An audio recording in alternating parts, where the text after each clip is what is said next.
been a really great weekend, and while we may be winding down this year, we are definitely ending it with some star power. So, I am thrilled to introduce our guest this afternoon. She has an extensive and impressive career including voice, theater, film, and television. She is best known for lending her voice to Princess Elena in Elena of Avalor, as Adora in She-Ra and the Princess of Power.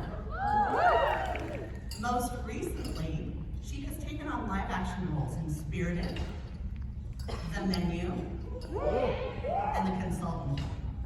Please join me in welcoming to the stage Ms. Aimee Carrero.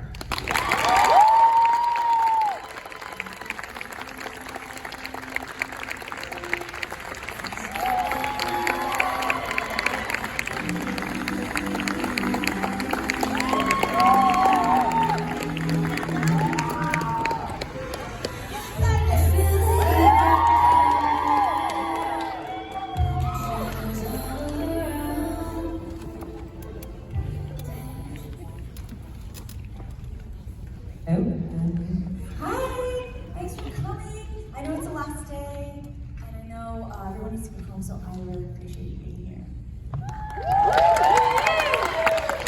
We're thrilled to have you here. And I have to tell you, I just recently watched The Menu. Oh my gosh, that was an amazing film. I wasn't sure what was going to happen, and I think that's the point, right? So I saw some hubbub out there, because what is it with people thinking cannibalism, right? I know. Well, actually, a lot of people are not another cannibalism movie, and I'm like, I didn't say it at the time, of course. Right, because that's the surprise. That's the big surprise, is you're waiting for the cannibalism to start, and it never does. So, what a weird sentence to say. Just waiting for the cannibalism. Yeah, something you thought you'd never say in your career. We were just waiting for the cannibalism. Yeah, totally. There were like some scenes that were actually cut from the movie that I think it was the best thing that happened was that they were cut from the movie because, but there was a scene where I sort of like fed John Leguizamo's character peanuts because he was allergic to them. Like I was supposed to like force feed him. And Janet McTeer's character with Paul Adelson's character, he like waterboarded her with the broken emulsion. But ultimately it was cut because the writers were really, they didn't want the food to be the thing that killed or to hurt, to harm them. So which was really smart, because everybody was expecting that. Yeah, you're just waiting, and you start to get, you're like, these people aren't nice.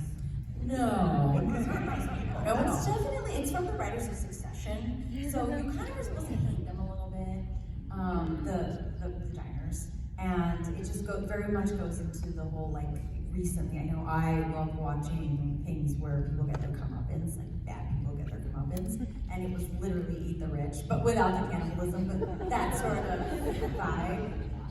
Well, it's funny because I'm like, your character in particular, I'm like, I don't really see why she's so bad. And then all of a sudden you're like, you've been stealing from me, and I was like, oh, okay. But also too, I think it's like the complicity, you know what I mean? Like, in this world, the world of The Menu, if you're not part of the solution, you're part of the problem. And I think with Felicity, the character I play, and also Judith Light's character, which is like, oh my gosh, she's just the best. They kind of were complicit in this world, and they were takers, not so much givers. So in this world, that sentenced them to death. Yeah, absolutely, except for the poor unsuspecting person that came along as an escort. Oh, I know. Wasn't she great in that? Yeah. Sorry, spoiler alert. Oh, yeah, sorry. But yeah, when I read the script, that was like something coming. So that was really rad. Yeah. What was your experience like on that film? I mean, Ralph Fiennes, Judith Light, John Leguizamo, those so many amazing actors. Was there time for any kind of fun or any kind of, okay. Sometimes like the more serious the project is, the more fun you have because you sort of have to. And not that this was super serious, but also the budget was not high for this movie. So we all stayed in like very similar, in the same area. They would like bus us to work. And you have like Janet McTeer, OBE, Order of the British Empire, Ray Fiennes, Order of the British Empire, like just yucking it up on the bus, Like, how'd you sleep last night? Oh, terribly. Like, where'd you eat? I had hot chicken at this one place, my stomach hurts. So it was really fun. It was rad. It felt like summer camp, like an acting camp. For adults?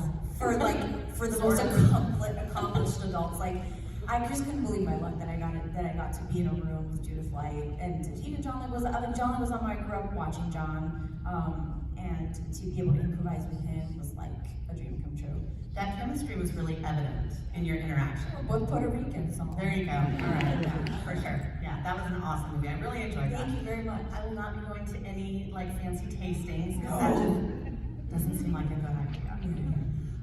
Similarly, recently also the consultant. You're kind of getting into a little bit more a dark content and kind of maybe a diversion from what you've done before. Yeah, that mostly comes from me wanting to have a career as I get older, because I find that sometimes when you're doing work that relies on your youth, not necessarily the best for longevity. So getting into sort of niche, sort of darker material to me seems where it's not so heavily focused on your looks or on your sex appeal or whatever. To me, seems like a better job. Insurance policy than other things. But yeah, that's a weird one. That's a really weird show. I don't even know if anybody saw it, but that was a weird one for sure. I started it, I haven't finished, but I'm going to now because I was watching the first episode, so I was honestly doing research, and we get to a certain part, and all of a sudden, like, now you have my attention. Oh, I know. Yeah. Well, I won't spoil that, but Christoph Waltz, who's like an incredible actor, Academy Award winner, plays like the world's worst boss, and he does something really terrible, and then you're like, oh, but that's intriguing. So it's just kind of about that. Again, it goes back to like, as I think any good art is a reflection of what we're kind of anxious about as a society, and I think people are tired of working a job that is their whole life, that it totally encompasses everything they are, and they still can't pay rent, and they still can't have a health care, and this is, I think, a reaction to that. These stories of like, what would we do if we could kill everybody here that's messing up our life? And I'm not saying that's what happens in the consultant, but there's a lot of that sort of like fantasy fulfillment, and trying to give the power back to the working person. Well, those decisions about, oh my God, am I gonna stay here? Like, I wanna get at least 6 months in so that my resume looks okay. Not terrible, or like I can make like health insurance. I don't know if any of your actors out here, but like the Screen Actors Guild, you have to hit like a certain number of hours to get health insurance. So it's like people that, like if you're of a certain age and maybe there's just no market, unfortunately, because that's how we are as a business, you work one job a year, maybe you don't make your health insurance. It's just awful. Right, yeah. And so those just like I'm getting a call at 3 o'clock in the morning, I'm being asked to do unreasonable things. Yeah. How much do I put up with? Totally. Yeah, absolutely. Yeah. All right, does anybody have any questions? If you do, feel free to line up. I just invite you to the microphone. Don't be shy. Thank you so much. Hi. Oh, you look amazing. Thank you. Six the musical. Oh my God, yes. Wait, can you sing us a little something? Wow, this is amazing. Thank you very much. I appreciate it. So you have a very extensive body of work with many different genres and different types of TV, movie, voiceover. Do you have a favorite genre or one that you haven't gotten to do yet that you would really love to do? Ooh, yes. I would love to do musical. I mean, like on stage. Yeah. I've done some off-Broadway shows that have been really, really great. I don't know if I'm good enough to do a musical, not so much like my voice, which I'm not saying is like the best, but I think I can hold my own. But mostly it's just the schedule is so demanding. Doing 8 shows a week, singing full out every time. That I would love to do that. I don't know if I have the energy or, the stamina, but I would love to do a musical. Yeah. Thank you. Oh, there's Denise. Similar question, I'm just curious, what has been your favorite role that you've done? Honestly, I mean, it's hard to pick because you don't want to, it's like picking like a favorite child or something. But I would say the most fun I have on a job is definitely playing Dungeons and Dragons. Because it allows you to live out whatever fantasy you have of yourself, or I don't know, there's this weird, I hate to get into like acting theory, but there's this thing in acting. Like you can take a clowning class. I don't know if anyone's ever taken a clowning class. Oh yeah, we got to okay. So a lot of people think like clowning class is like, you know, acting silly, putting on a red nose, but really it's like, what if like the worst parts of you were the loudest parts of you? And then that's your clown, right? And I think that we have to have a safe space to explore those parts of ourselves that we're maybe a little bit curious about, but not okay to, you know, bring out full force. And that's definitely what I've tried to do with my D&D characters. Like with Opal, she's brand new to the world, the opposite of an old soul, and I didn't know what the heck I was doing playing D&D. I'd never played before, so I needed a character that also didn't know what they were doing. But I was really curious about what it was like to be someone, because it was the opposite of my experience as a kid. Like I was confident, but mostly because I always felt like I was an adult. I always felt like very grown up. And so I thought, what would it be like to, you know, go out into the world and just be like a fresh, like soul? I don't know. What would that do? What would you do? It turns out you do a lot of really stupid stuff. But that was really cool, and that's what I was exploring with Opal. And with Denise, you know, I got a little more confident playing D&D, and then I thought, well, what if she's just like a battle-worn, she's been at this forever, she's tired, she wants to Netflix and chill, she wants to, you know what I mean, she wants to settle down, she's really good at her job, and she'll, you know, bust some heads if she has to, but it's like not her #1 priority. I think she just wants to like have a nice bath and a nice dinner. She wants, yeah, and so, I think that that has allowed me to explore those different characters and that live in my head. Thank you. You look amazing too. Wow, it really great. When you were voicing Adora, was there a line that just took a lot of takes for some reason? Whether you just needed to find the right sound or you just kept flubbing up? That's a really good question. So I will say what I loved about working on She-Ra was that it was very like loosey-goosey in the best way. So when I've done other voiceovers, you know, everything's like scripted and they have an idea of what they want exclusively for that character. When I started She-Ra, we all recorded together, which was unusual. Usually you just record by yourself, somebody else comes in another day. But AJ, Karen, Marcus, and I were all in the same room most of the time. And because of that, we had all this energy, and Nate and Mary Elizabeth McGlynn, who was our voice director, were very encouraging of like, you know what, just try it that way, see what happens. You know, they were encouraging of play. So the answer, the long-winded answer to your question is, if I ever did have trouble getting a line out, they usually worked it in because they thought it was hilarious. So like the triple majors and all of that was all like an accident. You know, that was just me kind of maybe messing up, flubbing, putting the wrong emphasis on the wrong syllable, and then they'd be like, that's actually hilarious. So we kept a lot of it in, and that's so cool. I love when creative people aren't married to a specific vision. They'll let you sort of play within the sandbox, and that's why I loved working on She-Ra so much. Thank you. Thank you. Oh my God, this is so good. So my question for you is, obviously I've seen you play Dungeons and Dragons and I loved Opal so much. I loved it. My question is, going into D&D for the first time, what was something that you were completely taken aback by, or you were just genuinely surprised about when starting to play around in that atmosphere? Well, thank you for the question.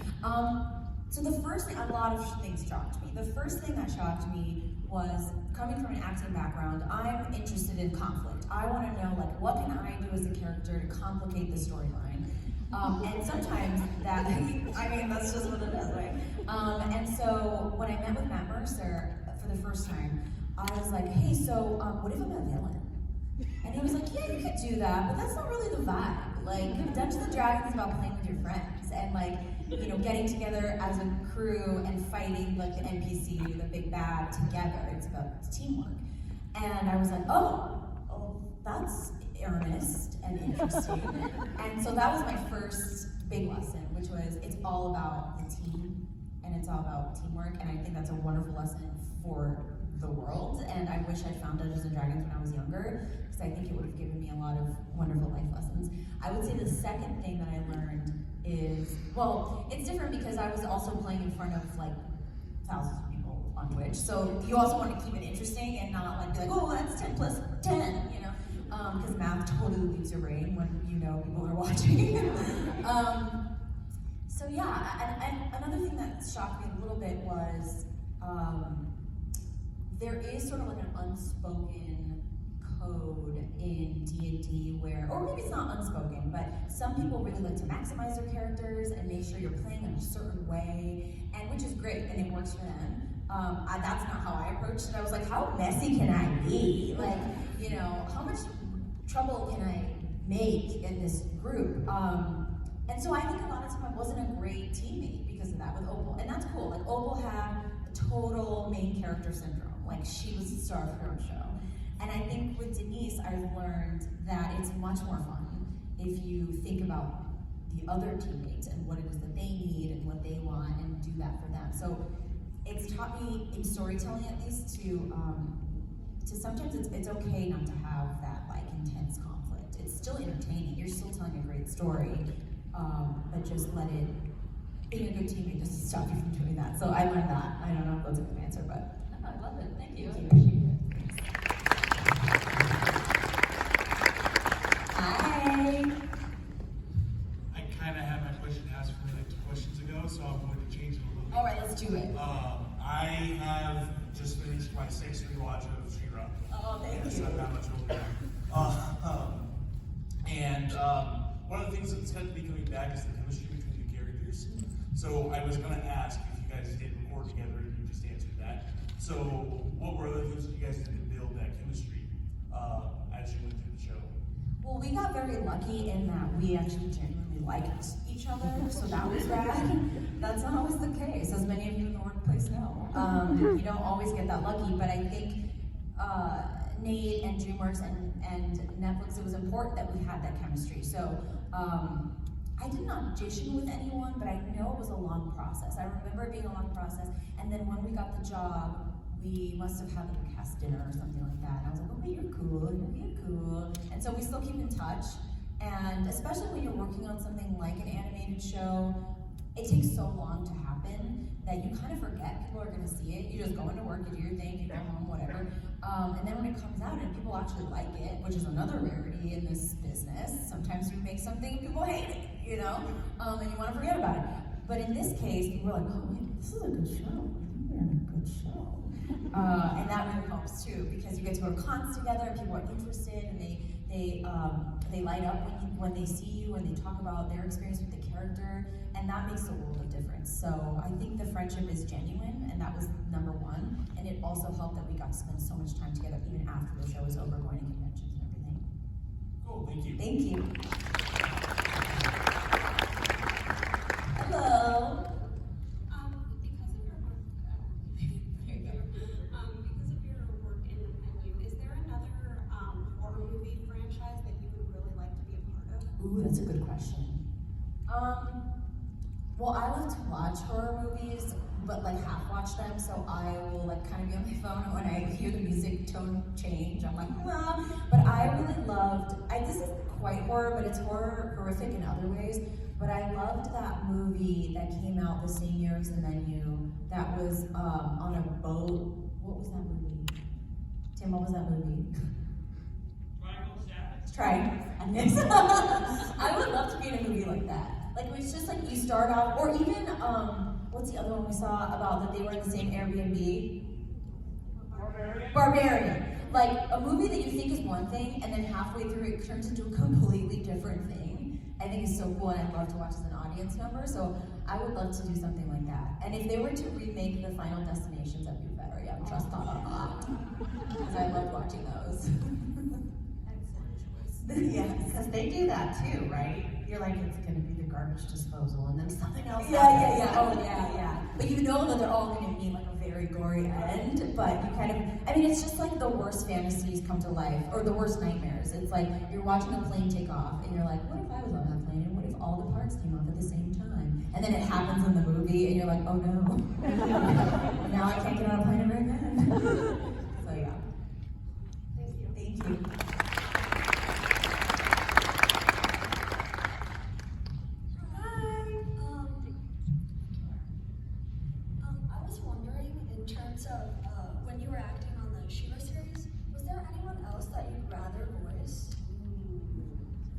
Okay, well, it's complicated because the reason I love the character is because of what she did with the character. So I couldn't ever do a better job, but I fell in love with the Entrapta character because I think Christine Woods, who voiced it, just on the page, I would have never thought to do that. Like, kind of weird, I don't know, like, I can't even do it. But it seemed like the most fun. She had like the most fun taking the lines and making them into something else and being so creative with her line readings that it made me want to play the character. So yeah, I would say. Thank you. I Thank agree you. with that.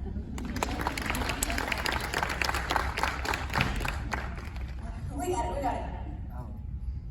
Hey, fun fact, being on your heels, sitting on your heels hurts. So, hey, hi again. Hi again. We had already spoken about your inspiration with Opal and Yeah. Denise and why we both love them so much and how we would have a beer with Denise if we could. A beer, shot tequila, all of it. The whole shebang. The whole shebang. A whole bar hop. But my next question is actually related to all of your experiences over. What are the differences and similarities that you've had being a voice actress, being a live actress, like with the movies, and then being a live action player or being a live player? What are the similarities and differences that you enjoy or dislike all three? Well, what I love about voice acting, and this is true of TTRPGs as well, is that I can play a character that no one in Hollywood would ever cast me as. So I can play like a 6-foot-tall blonde woman named Shira, and like no one will bat an eye, And with the D&D, the same. I can play a bird if I wanted. The sky's the limit. The imagination is absolutely at your disposal. Your imagination is at your disposal. So I love that about both of those genres, I guess you could say, or mediums, platforms. And then doing live action work, I think, for me, is particularly exciting because it's almost like you have all the tools that maybe you don't have in voice acting. Like you don't have the tool of your face, you don't have the tool of your body, right? You can tell a story, but you can tell a more complete story. And that's what I love about theater too, is that you're in a wide shot the whole time. So you really are in charge of the edit, if that makes sense. And I love that about being on stage, is that every day, 8 shows a week, I can come on and there's no, I can tell the story from beginning to end every single night, and I can go on that journey. So it's less piecemeal. But that's what I like about live performance. And I guess with TV and film, it lasts forever. You know what I mean? Sometimes I'll watch like my favorite movie for the 17th time. I think I've seen The Birdcage like 50 times. And it's good every time. And those performances are immortalized forever. So if you ever miss Robin Williams, or if you ever just need to see Nathan Lane in drag, you can just turn on The Birdcage and it's the same every time. And that to me is the ultimate sort of legacy you can leave behind as a performer. Awesome. Thank you for answering. Thank you.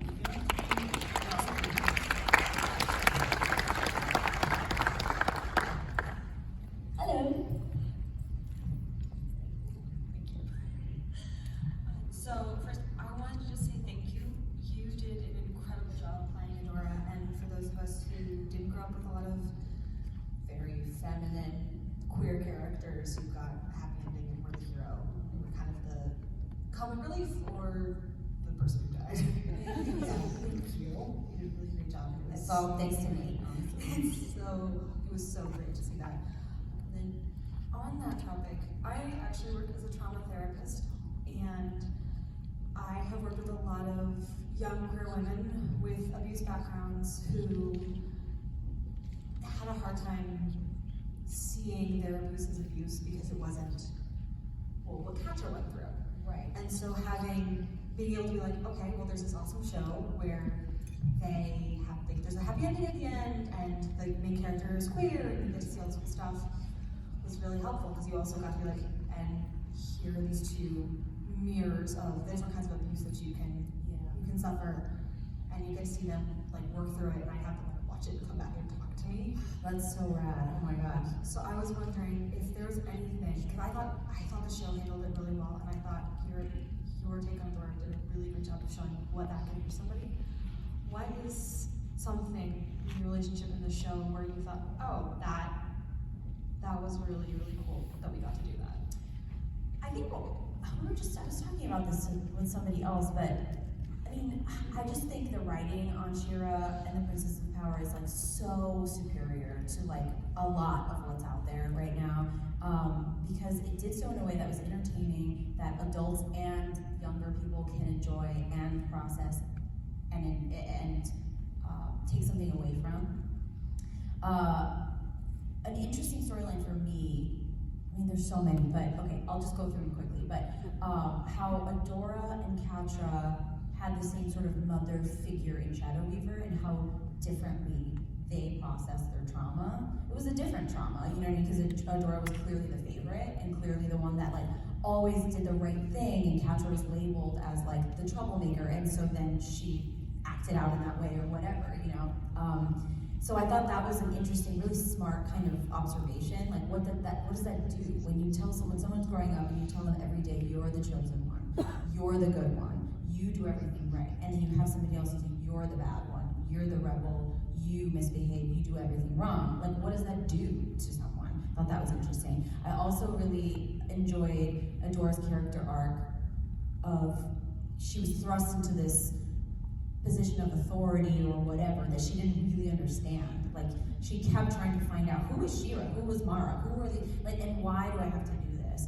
And then she went through that cycle of why, and then accepting it, and then realize, and then it kind of falling into the hole of like, well, I have to do it myself then, right? I have to fall into the sacrificial sort of like hero, traditional, like I will sacrifice everything, I can't have friends, I can't love anyone because they will die, they will get hurt because of my position, to then finding community again, I found really moving to me. And so rarely do we get to see the story of a hero being made, versus sometimes we meet, most of the time we meet heroes, they're already heroes. With this story, it was like, well, how do you make a hero? And I love that. And I also love that the Shadow Weaver storyline was like not really resolved. Like, it was just messy, and that sometimes happens. It wasn't really tied up in a bow. She didn't apologize. She was like, you're welcome, and that's it. So sometimes it happens, you know? And I thought that was really cool and interesting, and a nice way for younger people to explore those possibilities in a way that feels safe for them, and a little bit removed, because they can watch other people go through it. Thank you so much. Thank you.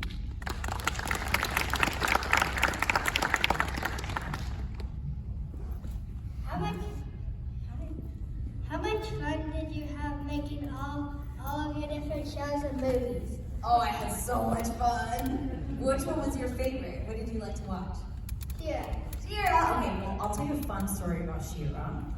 So when we were filming that one episode about the princess prom, we actually got to see some, so the way it works in animation is there's a script, we read the script, and then we do the voices, and then they do the animation. But for that one, because we all had outfit changes, an artist came in and brought in all the photos of what everybody was gonna wear. And I thought that was really, really fun and really cool, because we got to have a little input on what we were gonna wear. So that was really fun for me. Thank you. You're welcome. Well, I thought it was so funny that Adora was like, yeah, I'll wear this dress, but I'm gonna wear Roman sandals to this very formal affair. And so that kind of gives you the vibe. And that was early on too. You know, you're not super comfortable in your character like the first season, but so yeah, that definitely, like, the visuals help a lot, because you're like, oh, I see what we're doing with here. Hi. Hello. I live Young and Hungry, and that was my first, that was my first introduction to you. I just wanted to know if it seems like a really fun cast to work with. Were there any sort of like running gags or shenanigans that you did backstage? Well, it's a live show, so the way sitcoms work is in front of a live studio audience. So we would have a studio audience. So you get best of both worlds. You get to do like a big Hollywood TV show, but then you get to do a live audience, and it's mostly tourists and people that are coming into LA. And there's a comedian that's sort of ramping up the crowd and stuff like that. So yeah, we had a ton of stuff, but I mean, it's been so long. But I remember in particular, we would have like a running joke with Rex about how much he would sweat through his outfits, because he wore like a 3-piece suit for like every single scene. And they keep the studios pretty cold, but for some reason they had to make like a portable fan band that was hooked up to a drill battery, like, you know, like a construction drill, because he was wearing so much clothes, and so between every scene, sometimes he'd have to change shirts, sometimes we'd have to take 5 minutes off to like cool down, and then how many times Kim would drop a line, or Jonathan would break because he loved to break. Yeah, I mean, it was fun. You do it, you know, we did it for 5 seasons, and so you kind of get to know everybody, and you have little inside jokes that you do in the scene, you know, like sometimes, like they wrote my husband into one of the episodes, which was really fun, but like in the episode he dumps me, which is hysterical. So, you know, well, you have fun, you do little things like that to keep things interesting. Awesome, Thank you. Hi. I saw you earlier, and I was really curious about the process of you getting interested in role-play games, and also how you ended up getting on Critical Role. Was it like you convinced them, or them convinced you? Oh, I convinced them, for sure. But it actually was like the same story. My first TTRPG was EXU on Critical Role. So I worked with Sam Riegel on Elena of Avalor. He was my voice director. Like, not a lot of people know that this group, the Critical Role group, were voice actors, right? So Sam directs a lot of animation, so does Liam. So he was just like my boss. And I really liked him. I met his wife, and I was like, we should hang out. Like, we should, you know, go to dinner. And he was like, I can do any day but Thursdays. And I was like, every Thursday? He was like, you know, I can't do Thursdays. I was like, why? He was like, 'cause I play Dungeons and Dragons. And I was like at home? And he was like, no, you know, he was like very underplaying the situation. And I was like, oh, okay, well then we'll go on another date. And we did, and like 2 years go by, and I would see him at cons and stuff. I mean, I worked with him, but we never talked about it again. And then I would see him at conventions, and I'm like, what are you doing here? He'd be like, oh, we're just doing a thing at the ballroom, we're doing a panel. I was like, who's we? He was like, me and my Dungeons and Dragons friends. I was like, wow, you guys sold out the whole ballroom? And he was like, yeah. And I still didn't put it together. A year goes by, and I saw that they were trying to raise like some money to do their first campaign as a short animated film, and they wanted to raise like $400,000, which is a lot of money, but in animation it's like $4. And they ended up really raising millions of dollars in a couple of days. And so I was like, wait, what is this Dungeons and Dragons game you play? And then he told me all about it, and he was like, yeah, I think you would really like it. And I was like, okay, well, I'd love to come on as a guest, thinking that it was gonna be like, I don't know, like in his living room or something. And that wasn't the case. So once I realized what it was, I tried to binge, because at the time they just started season 2, and I tried, and that was like impossible. And then the pandemic happened, so you know, things got pushed back, and so when they came up with EXU, they approached me again. I had to audition, and I did a play test, session 0, whatever, with Abria and Taliesin and Ashley and Liam, and I made it. I got the job. So, but yeah, I auditioned, but I still didn't know what I was doing. But that's how I got into it. And then it was definitely one of those things where the first time I rolled a 20, I was like, I think I'm in love. I need to play this game forever. I want to be here forever. So that was my introduction. Thank you. Thank you.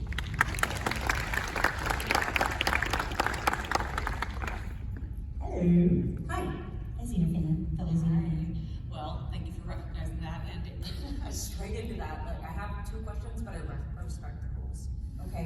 So it's going to be a choose your own adventure. Oh, okay, great. So I have one question about. I don't even know. Yeah, you never know. We'll see what happens, right? So I have one question about queer representation in media and like the space that you take because of your role in Shira, and I have another question about just like the totally unhingedness of the menu. Okay. Hit me with the first one. Okay, all right. So we'll do the queer representation. So like, you actually take up a pretty significant space, and like, I don't know, you know, if the whole world understands the importance, but you are falling into like a really significant tradition here. Like, you are, you know, filling the shoes of Xena, which I think you probably know. That is like, I'm just gonna die. But it fulfills a need that the fans of that show had. Just one kiss right at the end, right? But it's really, really significant. So, you know, I wondered if you understood what you were getting yourself into when you took on a role like that, and if you played the voice acting in support of like all of the fan fiction that was gonna follow. Yeah. I don't even know where to start, because with Xena we also got a kiss at the end. We got Kind of. It was like a water transfer. yeah, it was like the best. So there's been growth in the 20-something years.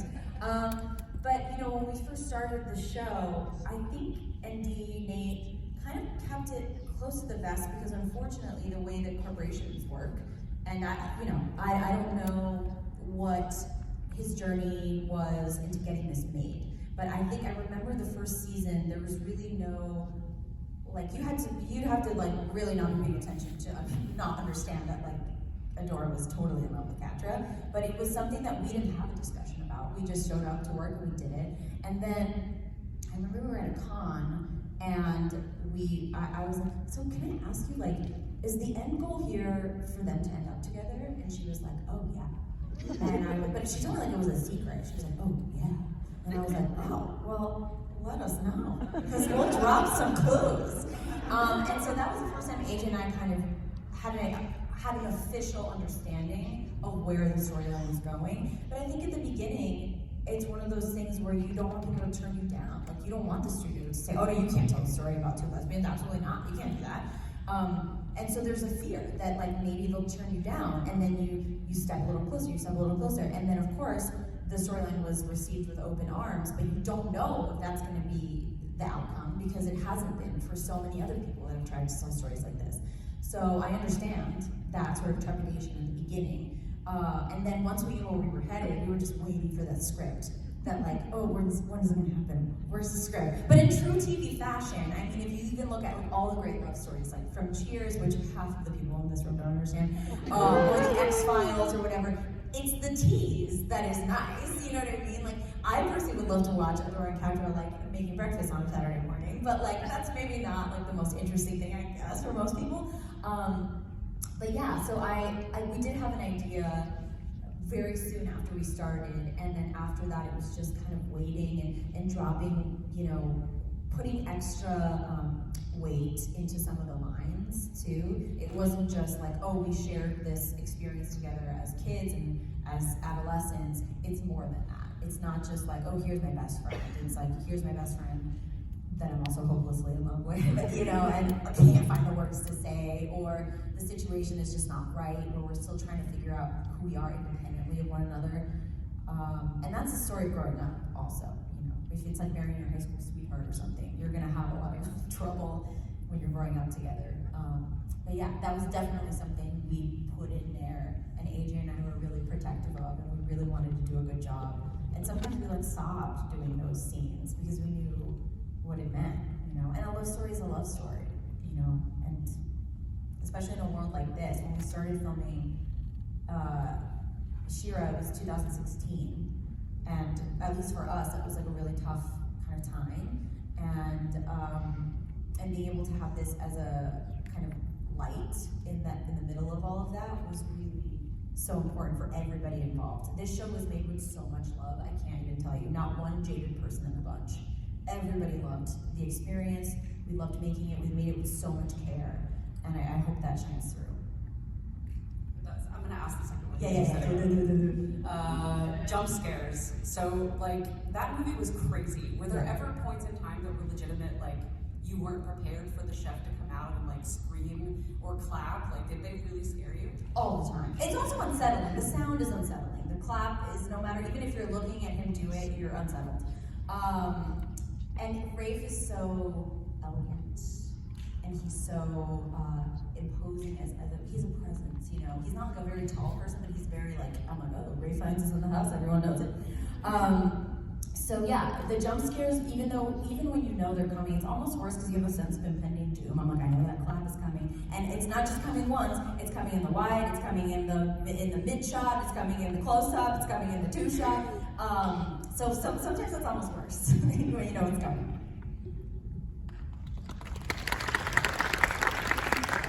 Or Nancy.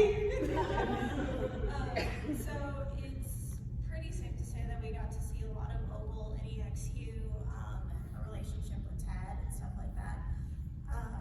Obviously, if you had a chance to come back as Opal, and the DM worked with you, is there anything that you would like to have happen with Opal or have thrown at her? Yes. I really would. I've been playing with the idea, and listen, them saying it's on a panel. I'm like, between you and me.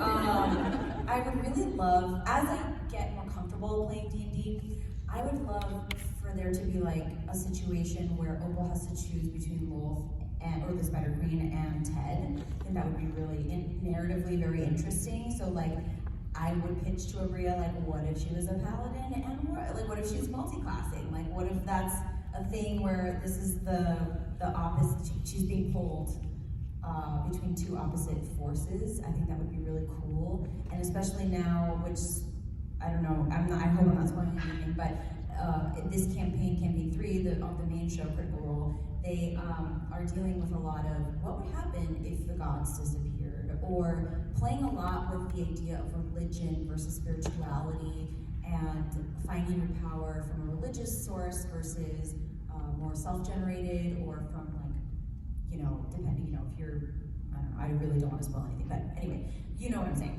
And I think that would be a really interesting way to tell that story through Opal, which is like the personification of someone who's being pulled in two directions, a religious direction, and then the very spiritual connection she has with her sister that may or may not be alive or in the living body. I don't know. We still don't know, but yeah.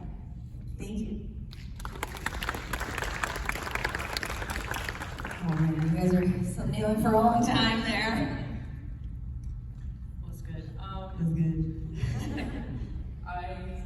We had a conversation yesterday when we were doing our autographs, and I couldn't stop thinking about it. So if you're comfortable answering this, you talked a little bit about an upcoming movie that you're doing, Code 3, and for anybody that doesn't know, it's for EMS. And I was wondering, since you talked about you doing shadowing with LA, if there's anything from that shadowing experience that you did that stuck with you, whether that was like just the job in general or a call that you did. I'm just wondering. How much time do you have? But yeah, I think the number one thing that I learned from that experience was how thin, if any, how thin the safety net is for some people, if there even is any safety net. So let me give you a little background. So I'm doing a movie about paramedics, and in prep, we went on a ride-along with the busiest station in LA County. And it's busy because a lot of those folks don't have primary care access to health, right? So if they have a rash, like they'll knock on the door of the fire department, who are also paramedics, and they'll get it checked out because they have nowhere to go. They have no access to healthcare other than emergency services. So, but the thing that struck with me the most is that it was one call we did where there was this family, and just the sweetest family ever, and they lived in a back house. And the dad, we walked in, and this man, I'd never seen a living person this color. I mean, I haven't seen a dead person this color either. I don't think I've seen a dead person, but completely gray. And like sitting on their bed, which was in the living room. And he was in a diabetic, like his numbers were really low or something like that. So they did a test, they saw his glucose numbers, and the main paramedic pulled out this glucose tube out of his bag and like just put it in his mouth, and within 10 seconds, the color returned to his face. He stopped sweating, he was alert, he knew who he was, he knew how old he was, he knew the day it was, he recognized his children and his wife. And I have people in my life with diabetes. I've never seen them get that close to having an emergency. And that's because they have access to not only the medication they need, the education they need to manage their diabetes, but also have access to food in a timely manner. And I don't know if this gentleman had any of that. So it just showed me something that I live with via other people in my life that have diabetes, and their life is completely unchanged. For the most part, they maybe use insulin, maybe they don't, maybe they manage with their food, maybe depending on whether it's type 1 or type 2, whatever. And I just thought, this man could have died. And the paramedics were like, we're here like once a month, because sometimes he doesn't have time to eat. He'll work like a 13-hour shift, and there will be no time, or he won't check his blood sugar because he doesn't have the proper, testing equipment. So that just really stuck with me, where I was like, in Los Angeles, in the richest country in the world, we are still dealing with a lack of access to equitable healthcare. Even just information is not available to people. And that stuck with me, and I'll never forget that. Thank you. Thank you.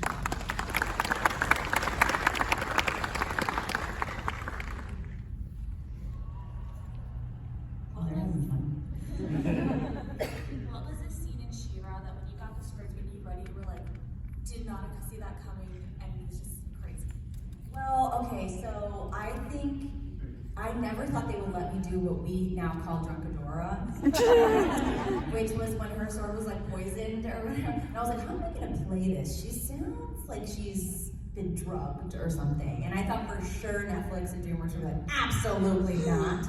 And then I got behind the mic, and I think my first scene might have been with Lauren, who plays Scorpia, and she's so funny. And I was like, oh, this is a comedy. We're doing a comedy, we're doing a comedic episode, and this is just what it's gonna be. So that, I couldn't believe we got away with it, honestly, and I was just so happy to do it. And it's still one of my favorite little bits, running bits that we have, that Adora just can't really hold her poison. She just can't. Every single fanfic where they're drinking, she always loses it. It's so funny. I gotta check those out for sure. But yeah, she's a lightweight. She's like a goody two-shoes. She's not doing anything. Every single time. Thank you. Thank you. Hi. Thank you. So sort of combining D&D and She-Ra, what class do you think Adora would be? Oh, Paladin, 100%. Right? Am I right? Yeah. Yeah, I think so. Yeah. Full on. And I think she would. Oh yeah, maybe she'd multi-class. Well, can you do that in the multi-class barbarian paladin? Yeah. Okay. Well, I think she would, because she definitely goes into a rage. When she's She-Ra, she's like recklessly attacking. She's raging. Yeah, I love it. Thank you. Ooh, do you mind smiling?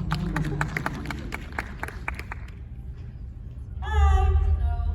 Hello. So I have, my question is there a certain line in She-Ra that like really stood out? Because I certainly know mine.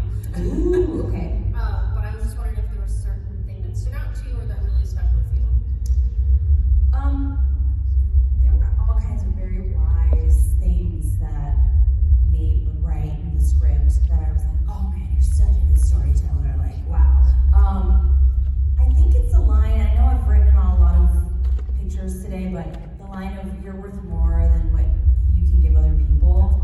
Like, I just think like what a simple way of saying what we all need to hear. Which is if you're in a position of power, and even if you're not, if you have no responsibility at all, like maybe you're just a people pleaser, or maybe you just want to make people happy, and you think by sacrificing everything, you're gonna achieve that. That is not tied to your self-worth. That you are still worthy of love, respect, care, friendship, and I think that stuck with me the most, that line. Thank you. Thank you. Hello.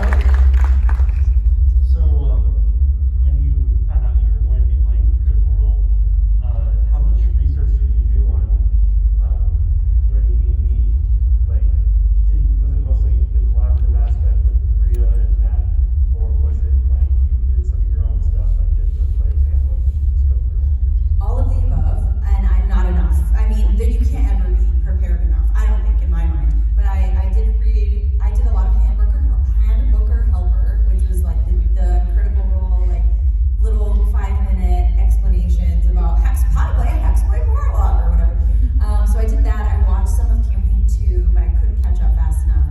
But it was absolutely a collaborative effort between Bria, Matt, and I, as far as when it came to Opal, I was like, I want Opal to be from this one place. I've got these friends who are from Laredo, Texas, and they're the most fashionable people I know. And they're from like this very strange border town where a bunch of like Latin girls dress up as Martha Washington every year in like full ball gowns and do a parade, and one of them wins. And they're like, well, there's really no places like that, but how about Byroden? And I was like, it's great. And so that's how we carved out those characters, because I would have been lost without the DMs. You know, there's just so much to know, and there's so much lore. And with Denise, I remember telling Matt, I want Denise to be from a place like Reno, or a place like Vegas or Atlantic City, where she could learn to pickpocket like at a really young age. He was like, oh, kind of, you know. And I just thought that was like amazing, because I could just tell them what I wanted to do, and they gave me an answer and made it work, which is the mark of a good DM, I think. Thank you very much. Thank you.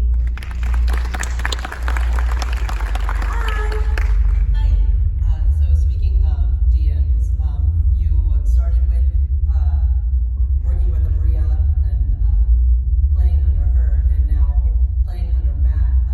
What's the experience like, and the differences and similarities between the two? I think Bria is like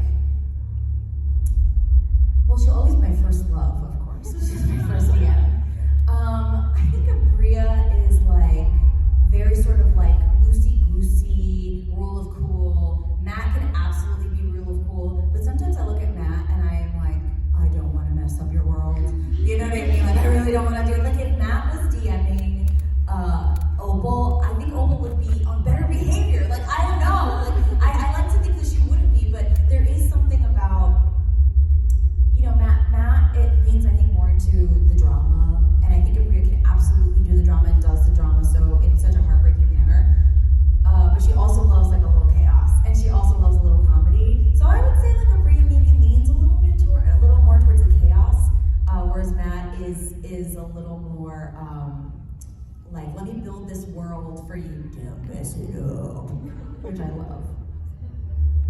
Thank you. So this is about perfect timing. We have 2 more people in line. So we'll take these questions. Hi there. So we spoke a little bit earlier. I said that I want to create Latina characters as authentic as you have played. Obviously, Elena and Sophia. Was there like an actress or a movie or something that made you want to pursue acting? I wish that I could pinpoint one thing, but I remember, so my parents, they're not in the arts, but they are lovers of music, they're lovers of theater, and lovers of TV and film, and they were always like doing a lot of, and I grew up in Miami, which is a very Latin, I was gonna say country, it might as well be its own country, honestly, but it's a very Latin place, and so I never felt like othered. Everyone looked like me, for the most part. And everybody spoke the languages I spoke. Sometimes you'll go to like a McDonald's and they're like, ¿qué tú quieres? Like, they'll speak to you in Spanish first, which is amazing.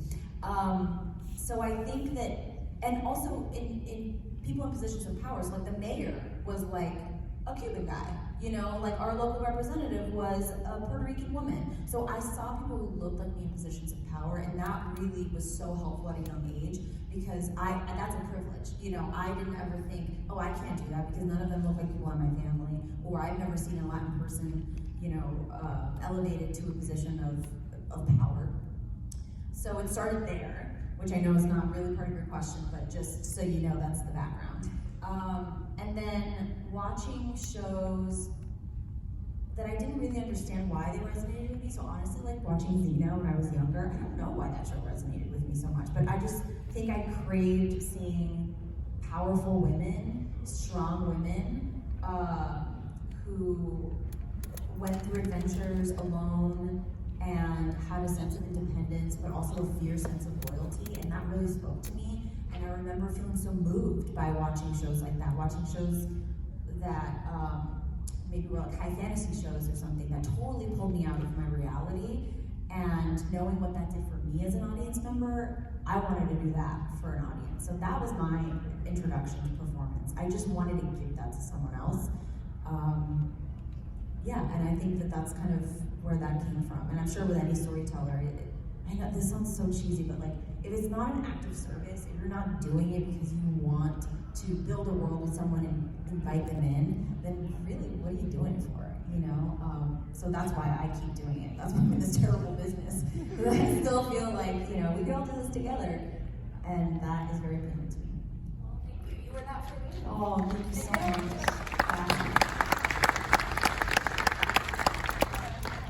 Hi. Can you hear me? Maybe a little closer. A little closer? Is that good? Okay, cool. So I grew up watching, like listening to Aimee music and things like that. And recently we were looking at your page. We saw that you were in their new music video, so we watched it today. Did they approach you to do that? And if so, like, were you super excited? And how was it like working on a music video? I was so excited, but I will have you know, it was my second music video. I was in a Cher music video that Cher was not in. Don't know why, but I'm like a big Cher fan, so my friend was directing this music video for her album, but she wasn't in it, which is very, like, strange. And I jumped at the chance, so I did that first. So I did have a little experience with music videos, but Allie and AJ, I think AJ, Karen, and I went to dinner like a few months ago, and she was talking about the tour, and I was like, oh my gosh, I want to come see you and your sister perform. And then I listened to their new album, and I really loved it, and I might have texted her about that.